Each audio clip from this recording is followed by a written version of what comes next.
အားလုံးပဲမင်္ဂလာပါကျွန်တော် Web Developer Channel ကနေပြီးတော့ပြန်လည်ကြိုဆိုလိုက်ပါတယ်ကျွန်တော်ဒီဘိုင်းမှာလည်းကျွန်တော်ဘာကြောင့်ပြောရမလဲဆိုလို့ရှိရင်ကျွန်တော်ဒီ Opacity ပေါ့နော် Opacity နဲ့ကျွန်တော် Flow အကြောင်းကိုကျွန်တော်ရှင်းပြအောင်ဖြစ်ပါတယ်အဲ့တော့ငါကတော့တိတ်များများစဉ်းစားမရှိဘူးပေါ့နော်ဒီဘိုင်းကတော့ Okay ကျွန်တော်အဲ့ဆိုပထမဆုံးကျွန်တော် Opacity အကြောင်းကိုကျွန်တော်စလိုက်မယ်ကျွန်တော်ဒီမှာ Opacity flow.html ဆိုပြီးကျွန်တော်စလိုက်မယ်ပြီးကျွန်တော် html file ရေးမယ်ပြီးကျွန်တော်ဒီမှာ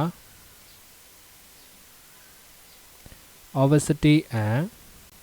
flow ဆိုပြီးကျွန်တော်ရေးလိုက်မယ်ဟုတ်ပြီနော်ပြီးလို့ရှိရင်ကျွန်တော်က CSS ထဲမှာကျွန်တော်က Opacity flow.css ဆိုပြီးကျွန်တော်ရေးလိုက်မယ်ပြီးလို့ရှိရင်ကျွန်တော်ဒီထဲမှာကျွန်တော်ဘာလာစောက်မလဲဆိုလို့ရှိရင်ပထမဆုံးပေါ့နော် div ကျွန်တော်ကနှစ်ခုပေါ့နော်ကျွန်တော်ကဘာလဲဆိုလို့ရှိရင်rectangle ပေါ့နော် rectangle ရဲ့ကျွန်တော်ကဒီမှာ circle ပေါ့နော်နှစ်ခုစောက်မယ်လို့ရှိရင်ကျွန်တော် rectangle rectangle rectangle ကိုကျွန်တော်က width 100 pixel ပေးမယ် height 100 pixel ပေးမယ်ဒီလိုပဲသူ့ကိုလည်း circle ကိုလည်းဒီတိုင်းပြီးမှပြတော့ကျွန်တော် CIRCLE circle လို့ထပ်ပေးမယ်ပြီးလို့ရှိရင်ကျွန်တော်က background color တော့မတူဘူး rectangle ဒီကျွန်တော်က background color ကျွန်တော် red red ပေးမယ် circle ဒီကျွန်တော်က background color ကျွန်တော်က blue ပေးမယ်ဟုတ်ပြီနော် Okay ကျွန်တော်ဒီမှာလာ run ကြည့်မယ် Opacity flow Okay ဘာမှမပေါ်လာသေးကျွန်တော်ဘာမှမချိန်ရသေးတော့အဲ့တော့ကျွန်တော် link ချိန်မယ် link CSS တွေက Opacity flow.css Okay circle ဒီကျွန်တော်ကအဝိုင်းဖြစ်တဲ့အတွက်ကျွန်တော် border radius border radius ကိုကျွန်တော်က 50% ကျွန်တော်ကပေးမယ်ဒါဆိုရင်ကျွန်တော်ဒီလိုဖြစ်သွားပြီဟုတ်ပြီနော်အဲ့တော့အဲ့မှာကျွန်တော်က opacity ဒီကျွန်တော်ကထားပါတော့ opacity ဆိုတာကကျွန်တော်ကအယောင်မှိန်တာကိုပြောတာဟုတ်ပြီနော်ဒီကောင်ကိုကျွန်တော်က opacity short တယ်ဆိုတာအယောင်မှိန်နည်းနည်းလေးဖြည်းဖြည်းလေးမှိန်လိုက်တာပေါ့နော်ဥပမာအားဖြင့်ကျွန်တော် blue ကိုကျွန်တော် opacity ကျွန်တော်ကသူက0ကနေ1ကြာရှိတယ်0ကကျွန်တော်ကမရှိတာ1ကအပြည့်ဟုတ်ပြီနော်အယောင် color အပြည့်ပေါ်တယ်အဲ့တော့ကျွန်တော် 0.5 ဆိုလို့ရှိရင်အပြာရောင်လေးကနည်းနည်းလေးမှိန်သွားတယ်ဟုတ်ပြီနော်အပြာရောင်လေးကနည်းနည်းလေးမှိန်သွားတယ်ဒီအနောက်ကအနီရောင်ကပေါ်လာတယ်ဟုတ်ပြီနော် 0.1 ဆိုအဲ့ကောင်အရာလောက်လေးပဲကျန်တော့မယ်ဟုတ်ပြီနော်အဲ့ဒါကိုကျွန်တော် opacity လို့ပြောတာဟုတ်ပြီနော်ကျွန်တော် opacity လို့ပြောတာဒါဒီ opacity လို့ပြောတာအဲ့ဒီမှာကျွန်တော်ကဒီကောင်ကိုကျွန်တော်က background ကတော့ကျွန်တော် opacity 0.5 ဆိုပြီးကျွန်တော်ထားကြည့်အနောက်ကောင်ကျွန်တော်ဖြည်းဖြည်းမှိန်သွားပြီဟုတ်ပြီနော်အနောက်ကအဖြူတက်လာတယ်ဟုတ်ပြီနော်အဲ့တော့ဆိုလို့ကျွန်တော်ဒီ opacity ဆိုတော့ကျွန်တော်က color short တာဟုတ်ပြီနော် color အယောင် short တာပေါ့နော်0ဆိုရင်ဒါလုံးဝပျောက်သွားမှာဟုတ်နော်0ဆိုရင်ကျွန်တော်ကလုံးဝပျောက်သွားမှာဒီမှာအပြာပျောက်သွားတာကဘာလို့လဲဆိုတော့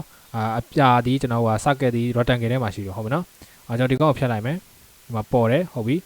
ဒီကောင်ကိုကျွန်တော်ကအပြာကိုကျွန်တော်0ထားလိုက်အဲ့ကောင်အပြာပျောက်သွားတယ်အနီးပဲကျန်ခဲ့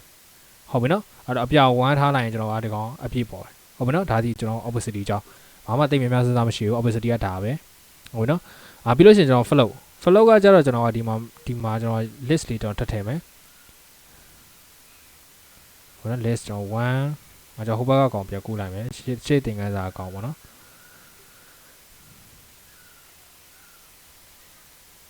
ဒီကောင်တွေကျွန်တော်ကူးလိုက်မယ်ဟုတ်ပြီနော်ဒါဒီကျွန်တော်က list အဲ့တော့ list ဟုတ်ပြီအဲ့တော့ကျွန်တော် menu bar လုပ်တဲ့အချိန်မှာကျွန်တော်အများဆုံးသုံးတယ်ပေါ့နော်ဒီ flow left တို့ပါတော့ဒီ URL နဲ့ပေါ့နော်အရင်ဆုံးကျွန်တော်ဘေးနားအဆက်လေးတွေပေါ့နော်ဘေးနားအဆက်လေးကျွန်တော် list သင်ခန်းစာကျွန်တော်တတ်မထုတ်တော့ဘူးဒီ list တစ်ခုပဲရှိတော့ဒီမှာတော့ကျွန်တော်တစ်ခါလေးပြောလိုက်မယ်အဲ့တော့ URLI အဲ့ကောင်လေးတွေကိုကျွန်တော်ကပြောင်းကြည့်လို့ရှိရင် list style လို့ပြောရတယ်ဟုတ်ပြီနော် list style မှာကျွန်တော်ကအများကြီးရှိရယ် decimal ဆိုလို့ရှိရင်ကျွန်တော်က number DISC dis ဆိုလို့ရှိရင်ကျွန်တော်ကဒီအဆက် square ဆိုလို့ရှိရင်ကျွန်တော်က4000ဟုတ်ပြီနော် circle ဆိုလို့ရှိရင်အဝိုင်းဒါအများကြီးရှိတယ်ကိုကိုကြိုက်တာဆန်းလို့ရတယ်ပျောက်စေခြင်းတော့ none noneဆိုတာပြောက်သွားပြီဟုတ်ပြီနော်အဲ့မှာကျွန်တော်ကသူ့ကိုကျွန်တော် width ပေးထားမယ် width 100 pixel height 50 pixel ဆိုပြီးကျွန်တော်အဲ့လိုပေးလိုက်ဟုတ်ပြီနော်ဒါဆိုကျွန်တော်ဒီလိုမျိုးဖြစ်သွားပြီ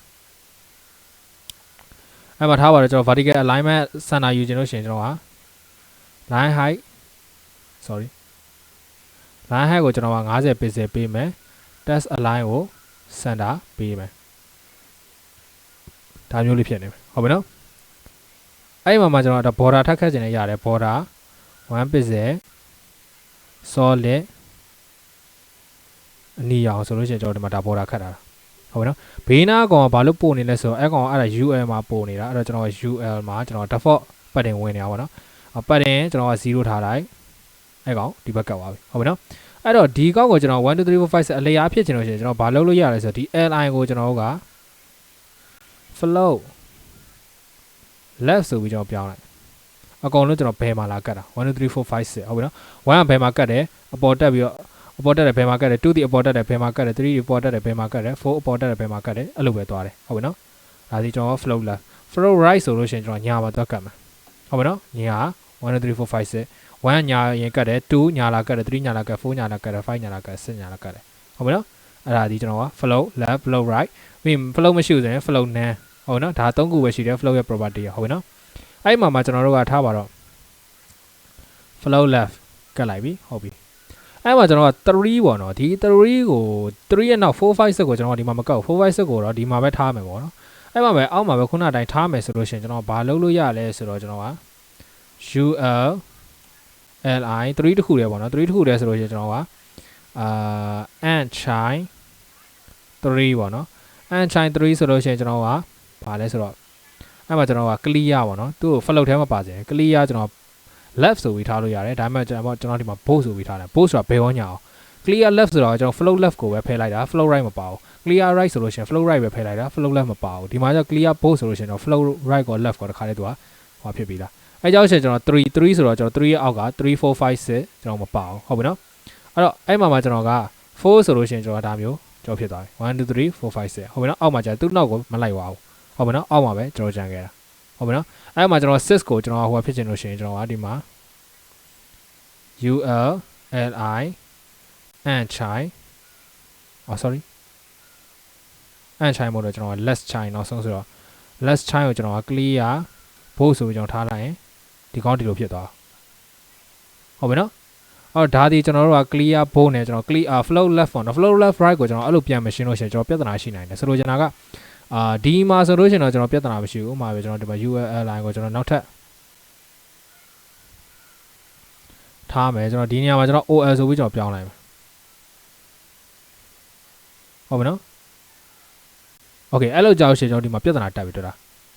ဟုတ်ပြီနော်အဲ့ကြောက်ရှင်ကျွန်တော်ကပြဿနာတက်ပြီအားကြောင့်မို့ကျွန်တော်တခါတည်းအဲ့လိုမျိုးရှင်းလို့ရအောင်ကျွန်တော်လုပ်ရမယ်အားကျွန်တော်ဒီမှာ OL ကိုကျွန်တော်က OL လဲကကျွန်တော်က LI ကို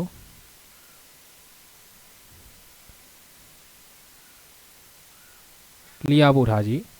အဲ့ကြောက်ရှင်ကျွန်တော်ဒီမှာအဲ့ကောင်တွေက effect မဝင်တော့ဟုတ်ပြီနော် clear board နဲ့ပြန်မရှင်းရင်ကျွန်တော်ဒီအနောက်မှာနေရာကျန်နေတော့လာကတ်နေတာဟုတ်ပြီနော်ဒါ flow left right ရဲ့သဘောတဘာဝအရာပါနော်ပြဿနာအများနဲ့ရှိတယ်အဲ့တော့ကျွန်တော်တို့ကဒီ CSS မှာ position ပေါ့နော်ဒီက position absolute တွေ related တွေ absolute တွေမတုံးတက်တာတွေပြီးလို့ရှိရင်ကျွန်တော်ဒီကောင်ပေါ့နော်ဒီကောင်ပြဿနာတက်တယ်ဟုတ်ပြီနော်ဒီကောင်တွေကျွန်တော်ကမလုတ်တက်တာတွေပေါ့နော်အဲ့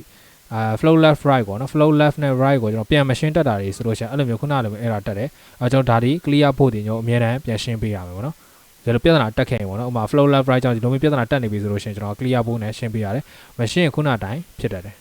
ဟုတ်ပြီနော်ဒါဒီကျွန်တော်က flow left right အကြောင်းနဲ့ opacity အကြောင်းကိုရှင်းပြသွားဖြစ်ပါတယ်အဲ့တော့ဒီဗီဒီယိုကဒီလောက်ပါပဲနောက်ဗီဒီယိုမှာကျွန်တော်ကနောက်ထပ်သင်ခန်းစာများနဲ့ထပ်ပြောပြပါမယ်အားလုံးကျေးဇူးများတင်ပါတယ် web development channel ပါ